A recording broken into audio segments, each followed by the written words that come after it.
Class 10th का पहला chapter है मंगलम। इसके बारे में आज की इस वीडियो में आपको बताएंगे। इस चैप्टर का सारांश, इस चैप्टर से रिलेटेड जितने सारे ऑब्जेक्टिव क्वेश्चन आपके लिए एग्जाम में आएंगे उस सभी चीज़ को एक ही करके इस वीडियो में आपको बताए जाएंगे। तो आप इस वीडियो को अंत तक देखिएगा। सबसे पहले आपको बता दें कि जो चैप्टर है मंगलम, ये जो है सत्य के बारे में बताया गया हुआ है। चलिए इसके बारे में आपको बता दें। इस पाठ में जो है आपको कितने मंत्र हैं उसके बारे में रख लीजिए, क्योंकि ये 5 मंत्र आपको कई सारे ऑब्जेक्टिव में आता है, तो ऑब्जेक्टिव के रूप में आपको याद रखना। यानी संस्कृत में जब भी आएगा कि कितने मंत्र हैं तो 5 मंत्र हैं। ईशावास्य, कंठ, मुंडक तथा श्वेताश्वरक नामक उपनिषदों से ये 5 गो मंत्र जो है ये संकलित है। यानी जो 5 गो मंत्र हम आपको पढ़ाएंगे वो 5 मंत्र जो है अलग अलग उपनिषदों से लिया गया, उसी उपनिषद से उसको लिया गया है। और ये उपनिषद का नाम भी आपको याद रखना है, क्योंकि ये नाम भी जो है पूछता है कि ये जो है लाइन, ये जो मंत्र है वो किस उपनिषद से लिया गया। पहला ईशावास्य, कंठ, मुंडक, श्वेताश्वरक नामक, ये सभी उपनिषद इससे लिया गया है। ये मंगल चरण के रूप में पठनीय है। वैदिक साहित्य में शुद्ध आध्यात्मिक ग्रंथों के रूप में उपनिषदों का महत्व को बताया गया है। इन्हें पढ़ने से हमें क्या मिलती है? इन्हें पढ़ने से हमें परम सत्य यानी सुख की प्राप्ति होती है, सत्य वाली सुख की प्राप्ति होती है, जिससे आत्मा परमात्मा के कांटेक्ट में आ सकता है। ईश्वर के प्रति हमारा आदरपूर्ण आस्था, यह विश्वास उत्पन्न होती है। सत्य की खोज की ओर मन का झुकाव होता है। आध्यात्मिक खोज की उत्सुकता होती है। उपनिषद ग्रंथ विभिन्न वेदों से संबंध है। यानी ये सभी चीज़ जो है इस चैप्टर में पाठ परिचय है। तो पाठ परिचय में हम आपको बता दिए कि टोटल 5 मंत्र है। ऑब्जेक्टिव में आएगा, आप याद रखिए। अलग अलग उपनिषद है, इसी उपनिषद से 5 मंत्र को लिया गया हुआ है। फिलहाल हम यहाँ पर चलते हैं उपनिषद का, आपको यहाँ पर बताते हैं कि उपनिषद जो है उपनिषदः वैदिक मानस्य अंतिम भागे दर्शन शास्त्र से परमात्मा महिमा प्रधानता ज्ञेयते। यानी इसका मतलब है कि उपनिषद में वैदिक साहित्य के अंतिम भाग में दार्शनिक सिद्धांत को प्रकट करता है। तेन परमात्मा जगत व्यापत मनुशासितं चस्ति। यानी वहाँ पर ये बताता है कि सब जगह श्रेष्ठ पुरुष जो परमात्मा है, परमात्मा की महिमा का, परमात्मा की क्या किया है? परमात्मा की महिमा का प्रधान रूप से गायन हुआ है। स एव सर्वस्या तपसा परम लक्ष्यम अस्मिना पाठे परमात्मा उपनिषद पाठयता। यानी उसी परमात्मा से सारा संसार परिपूर्ण है, सारा संसार चमक रहा है, अनुशासित है, उसी के डिसिप्लिन, उसी के क्रम में चल रहा है। पंचमंत्रा संकलित संति, और सबों की तपस्या का लक्ष्य उसी को प्राप्त करना है। इस पाठ में उस परमात्मा की प्राप्ति हेतु उपनिषद के 5 मंत्र श्लोक के रूप में दिया गया है। तो आगे यदि आपसे पूछे कि मंगलम पाठ में कितने उपनिषद है लिया गया, तो 4 उपनिषद है और टोटल 5 मंत्र हैं। 4 उपनिषद के बारे में बताएंगे। 5 मंत्र है। पहला मंत्र यह है हिरण्मयेन पात्रेण सत्यापिहितं मुखम। यानी सत्य का मुख सोने जैसा आवरण से ढका हुआ है। त्वं पुष्णा प्रावणम सत्य धर्मनिष्ठते। यानी तब, यानी कौमा, सत्य धर्म की प्राप्ति के लिए उस आवरण को हटा दे। यानी ऋषि जो है इस पाठ के द्वारा लोगों को बताते हुए लिखते हैं कि हे प्रभु, हमारा जो मुख है, हे प्रभु, सत्य का जो मुख है वह सोने जैसा आवरण से ढका हुआ है। हिरण्मयेन पात्रेण का मतलब होता है सोने जैसा आवरण, सोने जैसा आवरण से ढका हुआ है। सत्य धर्म की प्राप्ति के लिए उस आवरण को हटा दे।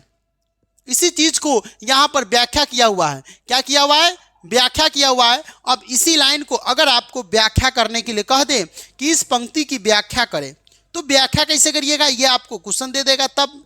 तो अब यहां से देखिए, कहां चलो, देखिए अब यहां पर देखिए, आपको याद होगा कि इसमें क्या कर रहा है, ये जो सत्य का मुख है, पूछेगा कि सत्य का मुख किससे ढका हुआ है, तो आप क्या कहिएगा कि सत्य का मुख जो है सोने जैसा आवरण से ढका हुआ। ऑब्जेक्टिव में कई बार पूछा भी गया हुआ है मेरे भाई, तो आप इसे पढ़िएगा कि सत्य का मुख सोने जैसा आवरण से ढका हुआ है। सत्य धर्म की प्राप्ति के लिए उस आवरण को हटाना है। अब इसे हमें व्याख्या करना होगा। कहेगा कि इस पंक्ति की व्याख्या करें, तो क्या कहिएगा कि देखिए, सबसे पहले आप याद रखिए हिरण्मयन पात्रेण, यानी सत्य का मुख वाला जब आपको आएगा तो याद रखिएगा ये कौन उपनिषद है, ये उपनिषद कौन है, आप यहाँ पर याद रखिएगा ये उपनिषद कौन है, ईशावास्य उपनिषद। कौन उपनिषद है, ईशावास्य उपनिषद से लिया गया है और यह मंगलम पाठ से सम्मिलित है, यानी मंगलम पाठ में इस उपनिषद को ईशावास्य उपनिषद से लिया गया है। आप इतना भी लिखिएगा, लिखने के लिए कहेगा तो अपना मन का लैंग्वेज बनाइएगा कि इस पंक्ति को मंगलम पाठ में ईशावास्य उपनिषद से लिया गया है, जिसमें ऋषि का कहना है कि हे प्रभु, यह हमारा जो मुख है वह सत्य के पात्र से ढका हुआ है, उस आवरण को, उस पात्र को आप हटा दे ताकि आत्मा की परमात्मा से मिलन हो सके। आप ऐसे लिखिएगा, एक मतलब एक सटीक आंसर जो हो ना, एग्जामिनर देखेगा ना कहेगा वाह क्या कमाल का आंसर लिखा बच्चा। लेकिन बच्चा सब रटता है, संस्कृत भाई रटने वाला सब्जेक्ट नहीं है। आप रट कर पढ़िएगा, मठ पर बैठ जाइएगा। संस्कृत को समझने की चीज़ है। संस्कृत को जो बच्चा समझ लिया, फील कर लिया, वो आगे बढ़ेगा। और संस्कृत को लोकल लैंग्वेज में मत समझिएगा। नासा से लेकर के बड़े बड़े साइंटिफिक रिसर्च जहाँ पर होता है ना, वो संस्कृत से ही यूज करता है। संस्कृत से ट्रिगो बना हुआ है, संस्कृत से अलग अलग चीज़ बनी हुई हैं, आप देख सकते हैं। इसीलिए संस्कृत महानतम लैंग्वेज है, इसीलिए आप इसको इतना लोकल लैंग्वेज समझ करके मत पढ़िएगा मेरे भाई। तो इसमें विद्वान के सांसारिक मोह माया के कारण विद्वान भी उस सत्य की प्राप्ति नहीं कर पाता है ना, क्योंकि संसारिक चौकाचौथ में वो सत्य इस प्रकार ढक जाता है। क्या करता है, वो सत्य इस प्रकार ढक जाता है कि मनुष्य जीवन भर अनावश्यक भटकता रहता है। इसीलिए ईश्वर से प्रार्थना की गई, हे प्रभु उस माया से मन को हटा दे ताकि परम पिता परमेश्वर की प्राप्ति हमसे हो सके। क्लियर। चलिए, तो ये पहला मंत्र था जो ईशावास्य से लिया गया। अगला है अनोर्नियान महतो महियान आत्मस्य जंतो निहता गुह्याम। अनोर्नियान महतो महियान, इसका मतलब आप समझिए। एक मिनट भाई इधर आ। हाँ, महतो अनोर्नियान महतो महियान, इसका मतलब है कि छोटा से भी छोटा, महान से भी महान आत्मा है ना। आत्मस्य जंतो निहता गुहिताम तम कुत्र पश्यति बीत शोक धातु प्रसादन महिमान बांतमम। इसका मतलब है कि मनुष्य के हृदय रूपी गुफा में अणु से छोटा, अणु से भी छोटा, यानी कण से भी कण, छोटा से भी छोटा, महान से भी महान, महान से भी महान क्या है पूछेगा ऑब्जेक्टिव में, तो आत्मा, महान से भी महान आत्मा विद्वान है। महान से महान क्या है, आत्मा विद्वान। विद्वान मतलब है, स्थिर है, उसमें है। विद्वान शोक रहित होकर उस श्रेष्ठ परमात्मा को देखता है।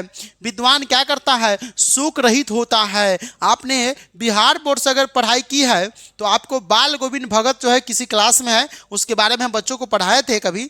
उसमें देखते हैं कि बाल गोविंद भगत का जब बेटा मृत्यु को प्राप्त करता है तो बाल गोविंद भगत डांस करता रहता है।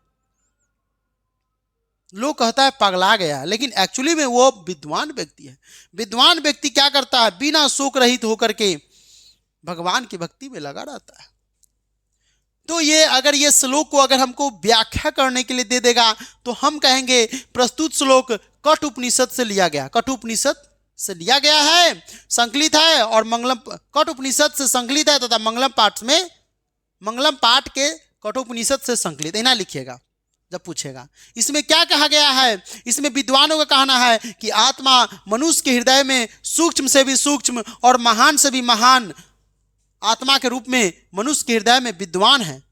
जब जीव सांसारिक मोह माया का त्याग कर हृदय में स्थित आत्मा से साक्षात्कार करता है, उसे बात करता है, तब उसकी आत्मा महान क्या करता है, महान परमात्मा में मिल जाती है और जीव सारे सांसारिक बंधनों से मुक्त हो जाता है। इसीलिए भक्त प्रार्थना करता है कि हे प्रभु उस अलौकिक पात्र प्रकाश से आलोकित करो, हम शोक रहित होकर अपने आप को उस महान परमात्मा को हम पा सकें। क्या कर सके, पा सकें। यहाँ पर है सत्यमेव जयते नाणीतं सत्यन पंथा विदितो देवयान येनाक्रमणत्यस्तो हयापता कामा यत्र तत्त सत्यस्य परं निधनम। अब इसका मतलब समझिए, सत्यमेव जयते नाणीतं यानी सत्य की जीत होती है, असत्य की नहीं, झूठ की नहीं। सत्य से ही देवलोक का रास्ता प्राप्त होता है। ऋषि लोग देवलोक को प्राप्त करने के लिए उस सत्य को प्राप्त करते हैं। ऋषि मुनि क्या करते हैं? उस देवलोक को प्राप्त करने के लिए सत्य की प्राप्ति करते हैं। आप देखते होंगे ऋषि मुनि एक बार जो श्राप दे दिया, ओम लग जाता है। आप जानते होंगे सत्यवादी राजा हरिश्चंद्र पहली मूक फिल्म है, भारत की पहली मूक फिल्म। दुनिया के पहली मूक तो नहीं, भारत की है, लेकिन अब दुनिया के बारे में तो उतना नहीं, भारत के है। आप समझ सकते हैं कि क्या है, क्या से क्या है। सत्यवादी राजा हरिश्चंद्र के बारे में जो व्यक्ति जानते हैं नीचे कमेंट करके बताइएगा कि क्या थे, उसकी कहानी को आप कमेंट कर सकते हैं, उसके बारे में समझ सकते हैं। फिलहाल यूट्यूब पर उसकी फिल्म है, आप देख सकते हैं। सत्य को प्राप्त करता है जहां सत्य का भंडार होता है ना, जानते हैं ना। आगे चलिए, आगे चलते। तो यदि इसकी व्याख्या करने के लिए पूछ देगा तो हम क्या कहेंगे? बोलेंगे कि प्रस्तुत श्लोक मुंडक उपनिषद से संकलित है, यानी मुंडक उपनिषद से लिया गया है, जो मंगलम पाठ में स्थित है, यानी मंगलम पाठ में है। आप इसे ऐसे लिख सकते हैं कि ये जो पंक्ति है यानी प्रस्तुत श्लोक मंगलम पाठ से लिया गया है और मुंडक उपनिषद से सम्मिलित है। मुंडक उपनिषद में इसको बताया गया है, सम्मिलित है। सम्मिलित का मतलब उससे मिलता जुलता है, उसी में से लिया गया है। इसमें सत्य के महत्व पर प्रकाश डाला गया है। वह ऋषियों का संदेश है कि हे मानव, हे प्रभु, सत्य की ही जीत होती है। आप भी जो है हे मानव लोग सत्य की प्रार्थना कीजिए, सत्य की खोज कीजिए और आत्मा से परमात्मा को मिलाइए, तभी आपका कल्याण है। असत्य या झूठ की नहीं होती है। आप सत्य बोलिए, लोगों की भलाई करिए, लोगों की मदद करिए, तभी जाकर के ईश्वर की प्राप्ति होगी। और आराधना से ही सांसारिक विषय वासनाओं में डूबे रहने से नहीं प्राप्त होगा। संसार माया है, मोह है, ईश्वर सत्य है। सत्य ही ईश्वर है, ईश्वर ही सत्य है। सत्यम शिवम सुंदरम, आप गीत तो सुने ही होंगे। अतः जीव जब तक उस सत्य मार्ग का अनुसरण नहीं करता है तब तक सांसारिक मोह माया में जरकर वह उसी में रह जाएगा। इसीलिए उस सत्य की प्राप्ति के लिए जीव को सांसारिक मोह माया से दूर रहने का भाव करना चाहिए, कर्म करना चाहिए। सत्य की प्राप्ति के लिए, आत्मा की प्राप्ति के लिए, आत्मा को परमात्मा से मिलाने के लिए सिर्फ ईश्वर ही सत्य है, इसके अतिरिक्त सब कुछ असत्य है। क्या है? सिर्फ ईश्वर ही सत्य है, सब कुछ असत्य है। अगला पोयम करे, अगला पंक्ति को हम ले लेते हैं यहां पर। इसको देखिएगा, यथा नद्या अस्नदमाना समुद्र अस्त गच्छन्ति नाम रूप विहाया तदा विद्वान नाम रूपद विमुक्तम प्रात पराम पुरुष मुपत विद्यम दिव्यम। इसका मतलब समझिए। इसका मतलब कह रहा है कि यदा नद्या का मतलब हो गया नदी। क्या हो गया मेरे भाई? नदी। असनद्यमाना समुद्रे, यानी जिस प्रकार नदियां बहती हुई अपने नाम, अपने रूप को त्याग कर समुद्र में मिल जाती है, उसी प्रकार विद्वान अपने नाम और रूप को त्याग कर परम पिता परमेश्वर की प्राप्ति करते हैं। तो आपको ध्यान रखना है कि जिस प्रकार नदियां अपने नाम, अपने रूप, अपने रंग आकार को छोड़ करके समुद्र में विलीन हो जाती है, उसी प्रकार से एक व्यक्ति को सांसारिक मोह माया को छोड़ करके, त्याग करके आत्मा को परमात्मा से मिलाना चाहिए, सत्य की खोज करना चाहिए, तभी जा करके उसका समुद्र में मिलन होगा। और मानव के लिए समुद्र क्या हो जाएगा? मानव के लिए समुद्र हो जाएगा परमात्मा की प्राप्ति। आप इस लाइन को ऐसे लिख सकते हैं कि प्रस्तुत श्लोक मुंडक उपनिषद से संकलित है और मंगलम पाठ से उदत्त है, मंगलम पाठ में लिया गया हुआ है। इसमें जीव और आत्मा के बीच संबंध का विवेचना किया गया है कि कैसे ऋषियों का कहना है कि जिस प्रकार से बहती हुई नदियां अपने नाम रूप को छोड़ करके नदी में प्रवेश कर जाती है, उसी प्रकार से आपको भी अपने नाम रूप को छोड़ करके संसारिक मोह माया को त्याग करके और भगवान की भक्ति में आत्मा को परमात्मा से मिलाना चाहिए। जब तक मोह माया का त्याग नहीं करेंगे, आत्मज्ञान की प्राप्ति नहीं होगा, तब तक आत्मा को परमात्मा से मिलन नहीं होने वाला है। अगला, वेदाहमेत पुरुषं महांतम, यानी मुझे ही महान पुरुष जानो। आदित्य वर्णतम संपस्वात, जो प्रकाश स्वरूप में अंधकार के आगे है। तुम्हें विदितवाति मृत्यति नारायण पंथा विदतमनायं, उसी को जानकर मृत्यु को प्राप्त किया जा सकता है। मृत्यु होती प्राप्त किया जाता है। नाने पंथा विदंता, इसके अलावा दूसरा कोई मार्ग नहीं है। अर्थात ये लाइन अलग से है कि आत्मज्ञान के बिना मोक्ष की प्राप्ति नहीं है।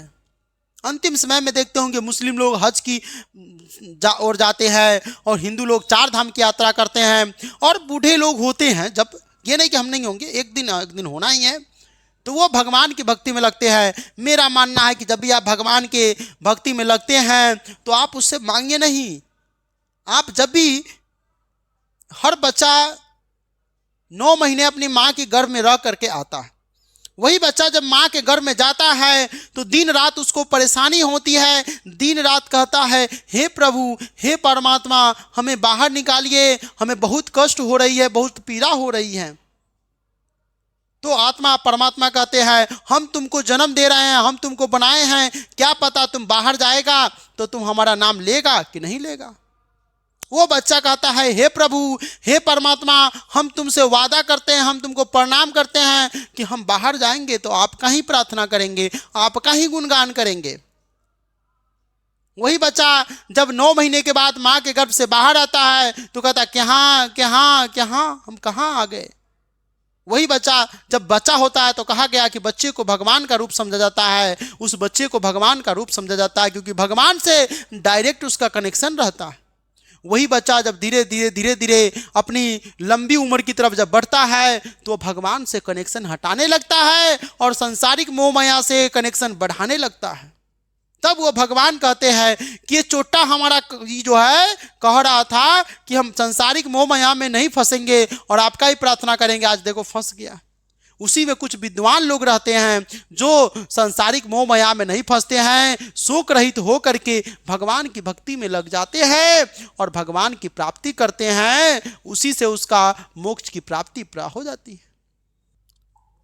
व्याख्या, अगर इसको व्याख्या करने के लिए कहेगा तो कहेंगे प्रस्तुत श्लोक मंगलम पाठ से लिया गया है और ये श्वेताश्वर उपनिषद से संकलित है, यानी सम्मिलित है। इसमें परमपिता परमेश्वर के बारे में कहा गया है। ऋषि मुनि का कहना है कि हे ईश्वर, जो आप प्रकाश का पुंज है, उन्हीं के भव्य दर्शन से सारा संसार आलोकित होता है। हर दिन सूरज उगता है, हर चीज में कण कण में परमात्मा है। आपकी आत्मा, कभी कभी आप गलत काम करने जाते होंगे तो आपकी आत्मा कहती है, हमारा आत्मा नहीं कहता है कि ये काम करे। उस समय आपकी आत्मा आपके बॉडी में है, भगवान दिए हुए हैं कि आप किस तरीके से किस पथ पर जा रहे हैं। उन्हीं के भव्य दर्शन से सारा संसार आलोकित है। ज्ञानी लोग ईश्वर को जान करके सांसारिक विषय वासनाओं से मुक्ति हो जाते हैं, इसके अलावा दूसरा कोई रास्ता नहीं है। तो आप लोग भी क्या करिएगा, आप लोग भी इस बात को समझिए। संस्कृत इतना इजी लैंग्वेज नहीं है, बहुत बढ़िया लैंग्वेज है, क्योंकि दुनिया की सबसे पहली भाषा संस्कृत को ही माना जाता है। कितने लोग इस विषय से, इस बात से सक्षम है, नीचे कमेंट करके बताइएगा। आगे आपको बताते हैं। और संस्कृत में कोई भी मंत्र होगा वो मंत्र आप नीचे कमेंट करिएगा। देखते हैं कि कितने सारे बच्चों को किस प्रकार का मंत्र याद है। बहुत सारे बच्चे को मंत्र याद रहता है, बहुत सारे बच्चे को मंत्र तो छोड़िए, उसको अपने आप को नहीं याद कर पाता, अपने आप को भूल जाता है कि हम है क्या, हम इस दुनिया में किस लिए आए हुए। हिरण्मयेन पात्रेण का कस्य मुख अपहितम, हिरण्मय, ये जो है ना का इसमें नहीं होगा।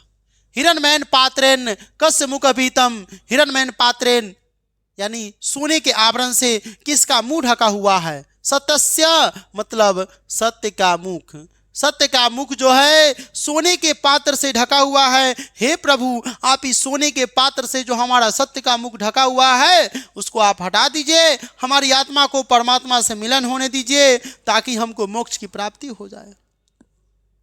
सत्य धर्माय प्राप्त किम आपवर्णम, यानी सत्य धर्म प्राप्त करने के लिए किस चीज की जरूरी है। हिरण्मयेन प्राप्तम किम आपने, कौन सा कारण है सत्य धर्म की रास्ता में, कौन कारण बनता है। हिरण्मयेन पात्रम, सोने का पात्र जो हमारे मुंह पर ढका हुआ है। सतस्य मुख केन आच्छादितम, सत्य का मुख कौन से किससे ढका हुआ है। हिरण्मयेन पात्रेण, तो यही क्वेश्चन को मिला जुला के 2-3 बार घुमा के सीधा कान पकड़ो, टेढ़ कान पकड़ो, एने से कान पकड़ो, ओने से कान पकड़ो, बतवा वही है। अब देखिए महतो महियान का, यानी महीन से महीन, छोटा से भी छोटा, महान से भी महान क्या है? महान से भी महान महतो महान, इसका हिंदी अर्थ हो गया कि महान से भी महान क्या है? महान से भी महान आत्मा है। आत्मा का परमात्मा से मिलन होने दीजिए। अनो अनयान, कौन कण में विश्वास रख, कौन कण में भी है, कौन छोटा से भी छोटा है? आत्मा, महीन से भी महीन है आत्मा। अगला आपको बता दे, पृथ्वी बादे महत परिणाम मान युक्ताम पदार्थ महतरंक, यानी पृथ्वी पर महत परिमाण महत्वपूर्ण कौन चीज है? पदार्थ महतरंग, जो जिसका महत्व किया गया है आत्मा का। आपका आत्मा अगर मर गया तो आपको गलत चीज सही नजर आएगा और सही चीज गलत नजर आएगा। जैसे अंगुलीमाल की आत्मा एक समय मर गया था, पेंडिंग में चल गया था, गौतम बुद्ध गए उसके आत्मा को जगाए और उसको सही मार्ग पर लाए, है कि नहीं? वाल्मीकि जी भी एक डाकू थे, उसको नारद जी जगाए उसके आत्मा को। रे बेवकूफ हंसे, तुम्हारा दुनिया में कोई नहीं है, तुम जिस परिवार के लिए धन लूट रहा है और लोगों की बंदी बना रहा है वो तुम्हारा साथ नहीं देने वाली है। तुम्हारी पत्नी, तुम्हारे घर का कोई सदस्य तुम्हारा साथ नहीं देगा, जाओ पूछ लो। पूछने गया, कहा नहीं हम तो आपके अच्छे कर्म में साथ देंगे, बुरे कर्म में थोड़ी साथ देंगे। तब वो वाल्मीकि जो है का नाम था पता नहीं, वाल्मीकि का नाम था, दूसरा नाम था डाकू ग्रुप रत्नाकर, डाकू रत्नाकर। तब जाकर के महर्षि नारद जी के पास जाते हैं और कहते हे नारद, हमें अपने शरण में लीजिए, आज से माफी की तरफ जाएंगे। तब जाकर के रामायण के रचयिता वही डाकू रत्नाकर महर्षि वाल्मीकि बनते हैं और रामायण की रचयिता करते हैं। आप समझ सकते हैं कितना महान व्यक्ति थे। कृतस् पुरुष निजेन्द्रिया प्रसाद तंग आत्मनः महिमान पश्यति शोक रहित संच भवति। इसका मतलब ये हो गया कृतस् पुरुष, कौन पुरुष? निजेन्द्रिय प्रसाद आत्मनः, यानी बिना शोक रहित आत्मा की प्राप्ति करता है, संसारिक मोह माया में नहीं पड़ता है। कौन है? ऐसा तो विद्वान व्यक्ति है। विद्वान व्यक्ति किसे कहा गया है? जो संसारिक मोह माया में नहीं फंसता है, शोक रहित रहता है, शोक नहीं मनाता है, जो होता अच्छे के लिए होता है और वो अच्छा कर्म करता है। ये नहीं कि जे होगा सो अच्छे के लिए होगा, हम खाना धर लेंगे छिपा में, नहीं खाएंगे, पेट में दर्द होगा, भूख लगेगा तो कहेंगे अच्छा हो रहा। नहीं, आप अच्छे कर्म करिए, लेकिन अच्छे कर्म होते नहीं, कर रहे हैं, कोशिश कर रहे हैं, आप बहुत कोशिश कर रहे हैं अच्छा करने का, लेकिन यदि आपसे गलत हो जाए तो भी आप शोक नहीं मनाइए, क्योंकि जो होने का होना है वह होकर रहेगा। अगर होने के होने पर, विधि के विधान पर अगर किसी को डाउट है तो जो व्यक्ति कल सुबह राजा होने वाला था उसको 14 वर्ष का वनवास नहीं मिलता। विधि का विधान है। रामायण में राम जी स्वयं कहे हुए हैं, रामायण के जो किताब है जो वाल्मीकि जी लिखे हुए हैं उनके द्वारा, उनमें लिखा गया है कि विधि के विधान को कोई नहीं टाल सकता, लेकिन आपका जो कर्तव्य है उस कर्तव्य को आपको करते रहना है। की जंग प्राप्नोति, क्या प्राप्त करना चाहिए? सत्यम। की जंग न प्राप्नोति, क्या हमें प्राप्त नहीं करना चाहिए? असत्यम, यानी सत्य की प्राप्ति करनी चाहिए, असत्य की प्राप्ति नहीं करनी चाहिए। का नाम रूपस्य बिया समुद्रस्थ गहति, कौन अपने नाम को विलीन करके, अपने नाम रूप रंग आकार को विलीन करके समुद्र में मिल जाता है, वो नदी है। नद्य मतलब नदी। अब ऑब्जेक्टिव है, मंगलम पाठ किस ग्रंथ से संकलित है? मंगलम पाठ उपनिषद जो है उससे लिया गया। इसमें 4 प्रकार के उपनिषद को 5 मंत्र में बांटा गया है और 5 मंत्र के बारे में आपको बता रहे हैं कि मंगलम पाठ में कुल कितने मंत्र संकलित है। मंगलम पाठ में टोटल 5 मंत्र संकलित है।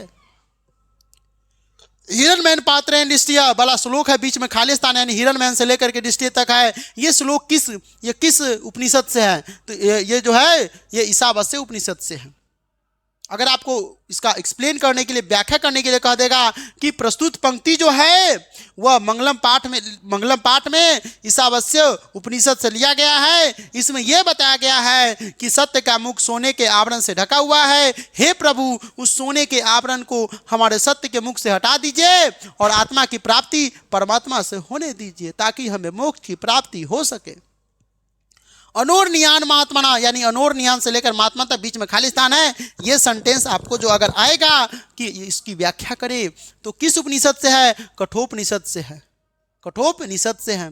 सत्यमेव वाला भी जो आएगा तो निधानम किस उपनिषद से है, तो मुंडकोपनिषद से है। यथा नद्य विदिव्यम यानी नदी वाला जो आएगा तो किस उपनिषद से है, मुंडकोपनिषद से है। दो गो मुंडकोपनिषद से, एगो कठोपनिषद से, एगो ईशावास्य से। आगे आपको बता दे 5 गो है इसमें। वेदाहमेते विद्यमानम किस उपनिषद से है, श्वेतास्त्रोपनिषद से है, श्वेतास्त्रोपनिषद से है।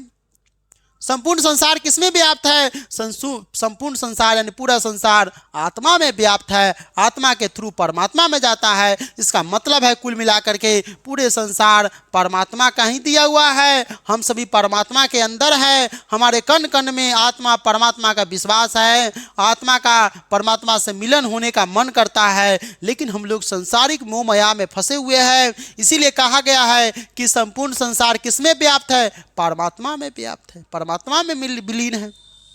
हिरणमय पात्र से किसका मुंह ढका हुआ है, हिरणमय पात्र का मतलब हो गया सोने का आवरण। सोने के आवरण से किसका मुंह ढका हुआ है, तो सत्य का मुंह ढका हुआ है। ये सत्य का मुख हिरणमय पात्र।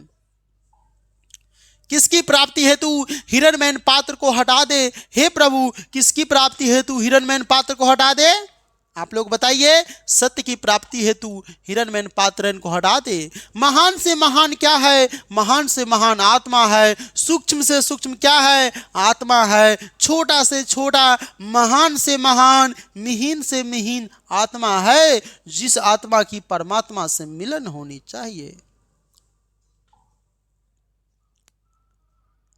आत्मा की महिमा को कौन देख पाता है, आत्मा की महिमा को सिर्फ और सिर्फ शोक रहित व्यक्ति। और शोक रहित व्यक्ति कौन होता है मेरे भाई, विद्वान व्यक्ति को शोक रहित व्यक्ति माना गया है। बाल गोविंद भगत वाला चैप्टर यदि पढ़े होंगे तो आपको मालूम चल गया होगा कि वो बाल गोविंद भगत विद्वान ही था। शोक रहित प्राणी किसकी महिमा को देख पाता है, शोक रहित प्राणी महिमा को, किसकी महिमा को, आत्मा की महिमा को देख पाता है कि आत्मा कैसे परमात्मा की मिलन करेगा, परमात्मा से मिलन करेगा और मोक्ष की प्राप्ति करेगा। सदा किसकी विजय होती है, तो सदा सत्य की विजय होती है और सदा असत्य की विजय नहीं होती है। किसकी विजय नहीं होती है, असत्य की विजय नहीं होती है। किससे स्वर्ग लोक का मार्ग प्राप्त होता है, सत्य से स्वर्ग लोक की तरफ का रास्ता खुल जाएगा। इसीलिए ईमानदारी से अपने काम को करिए, किसी का बेईमानी से काम नहीं करिए, किसी का रुपया मत लीजिए, सभी को एक साथ लेकर के चले और अपने से बड़ों का सम्मान करें। हर कण कण में भगवान की प्राप्ति हो सकती है। अगर आपको प्रॉब्लम है तो हिरण्यकश्यप वाला सीरियल, हिरण्यकश्यप की कहानी को आप पढ़ सकते हैं और आपको मालूम चल जाएगा कि क्या से क्या होता है। स्वर्ग की प्राप्ति हेतु मोक्षार्थी ऋषि लोग किसे धारणा करते हैं, सत्य की प्राप्ति हेतु मोक्षार्थी लोग सत्य को ही स्वर्ग की प्राप्ति, सत्य की हम कह रहे हैं, स्वर्ग की प्राप्ति हेतु सत्य की तरफ जाना चाहिए। स्वर्ग की प्राप्ति हेतु मोक्षार्थी लोग यानी मोक्षार्थी मोक्ष प्राप्ति लोग ऋषि मुनि सत्य को प्राप्त करते हैं। सत्य का खजाना यह भंडार कहाँ है मेरे भाई, सत्य का खजाना यह भंडार स्वर्ग लोक में है मेरे भाई। क्या आपने अपने नाम को छोड़ समुद्र में मिल जाती है, नदी अपने नाम को छोड़ करके समुद्र में मिल जाती है, उसी तरीके से मनुष्य को सांसारिक मोह माया को त्याग करके शोक रहित बन करके और आत्मा से परमात्मा की मिलन करवानी चाहिए।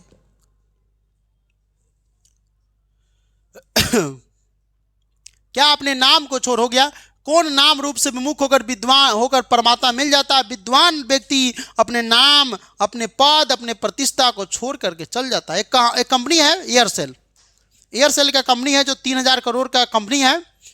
उसका एक लड़का है, उसका लड़का IIT इंजीनियरिंग किया हुआ, कहानी आपको बता रहे हैं।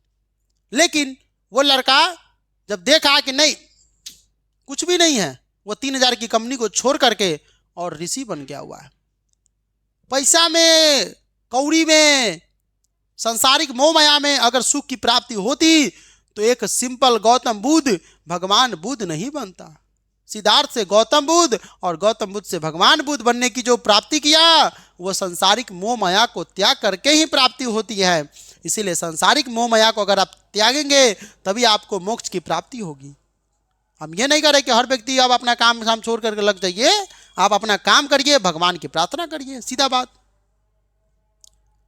किसके हृदय रूपी गुफा में आत्मा छोटे से छोटे तथा बड़े से बड़े रूप में स्थिर है? प्राणी के रूप प्राणी के अंदर, प्राणी के हृदय रूपी गुफा में क्या बंद है? आत्मा बंद है। विद्वान ज्ञान को पाकर किसे पार कर जाते हैं? विद्वान ज्ञान को पा करके भी मृत्यु से पार पाते हैं, मृत्यु को पार हो जाते हैं। गौतम बुद्ध से लेकर के महान महान ऋषि मुनि अपने अनुसार से मृत्यु को प्राप्त हुए थे। लेकिन जो व्यक्ति सत्य की तरफ नहीं चलते हैं उसको अपने अनुसार से मृत्यु की प्राप्ति नहीं होता है। अनचाहे समय में मृत्यु की प्राप्ति हो जाता है। कभी एक्सीडेंट हो जाएगा, कभी कुछ हो गया, कभी कुछ हो गया। हाँ बताइए, मंगला पाठ में कितने मंत्र है? मंगला पाठ में टोटल 5 मंत्र है, 4 उपनिषद है, याद रखिएगा। सत्य का मुख किस पात्र से ढका हुआ है? फटाफट बताइए। सत्य का मुख जो है हिरण्मय पात्र से ढका हुआ है। सत्यमेव जयते किस उपनिषद से लिया गया है? सत्यमेव जयते किस उपनिषद से लिया गया है? मुंडक उपनिषद से। ख नंबर मुंडक उपनिषद से।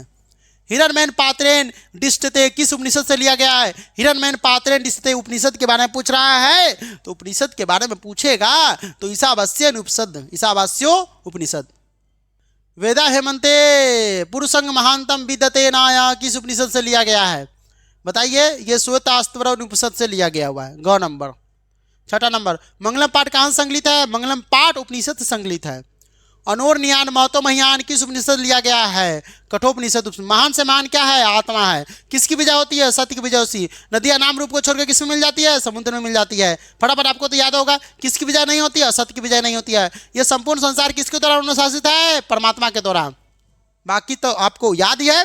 फिलहाल आपसे एक रिक्वेस्ट है, यदि आप इस चैनल पर नए हैं, वीडियो पसंद आया, वीडियो देखने में आपको मजा आया, कुछ समझने को, कुछ सीखने को मिला, तब सब्सक्राइब करिए और अपने दोस्तों के साथ जरूर शेयर करिएगा, क्योंकि उसको भी इसकी ज़रूरत है। और हम आपको क्या बोले हैं? फूल बांटने वालों के हाथ में खुशबू रह जाती है, अच्छे कर्म करने वालों को हमेशा अच्छों की नज़र से देखा जाता है और उसका नाम स्वामी विवेकानंद की तरह इस दुनिया में रह जाती है। तो आप भी अच्छा कर्म करिए और इस वीडियो को अपने 10-20 ग्रुप में शेयर कर दीजिए और नीचे कमेंट करके बताइए कि वीडियो का कौन सा पार्ट आपको सबसे अच्छा लगा और अगला वीडियो आपको किस टॉपिक पर चाहिए वो भी बताइए।